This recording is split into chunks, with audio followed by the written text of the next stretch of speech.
New Game Masters, are you struggling to tie in your players' backstories into the main story? Because I've got a very simple tip for you, which is when you are getting player backstories at the start, it can be a little bit intimidating. Some players will give you a massive list of a giant detailed character backstory, and others will give you a one-sentence line.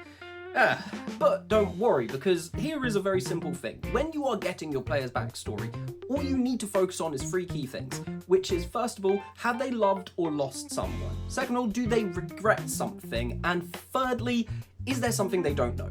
That's it. That's all you need to get out of them. And if your players haven't given you enough of that information, just ask them. Just ask them and get that extra detail. Because once you do, it's really easy to tie in those backstories. First of all, make your world malleable. Adapt it. Except that you're going to have to make some changes to fit your world around the player's backstory. That bit's fine, that bit's super simple, the story hasn't been told yet. Second of all, then focus on each part separately. If there's someone that they've loved and lost, bring that character into the story in some way.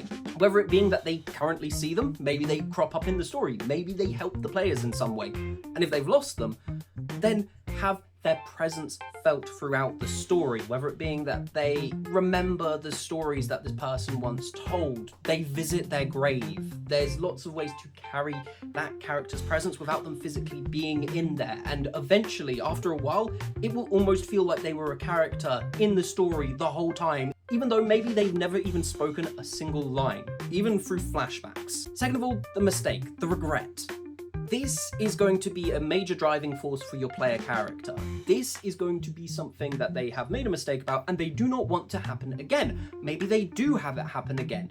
That's fine. If anything, that's great for storytelling, but a good way to tie it into your story is to have it come up again, only from the angle that this time your player is able to do something to stop it from happening again. Maybe they can't stop it fully, but in theory, they should be able to stop it being as bad as it was in their backstory. And finally, third, the truth they don't know. This is prophecies, this is destiny, this could just be a book. It doesn't have to be grand, it doesn't have to be big. It can be, but it doesn't have to be. This is just simply, what is it that my character doesn't know that will change how they view the world? Sometimes our players don't even know this, sometimes you won't even know this, but if you have a vague idea, a rough understanding of what it is that this character is meant to learn by the end of the story, you will eventually find the way to make it pay off. Either way, I hope you have a good one. Bye-bye.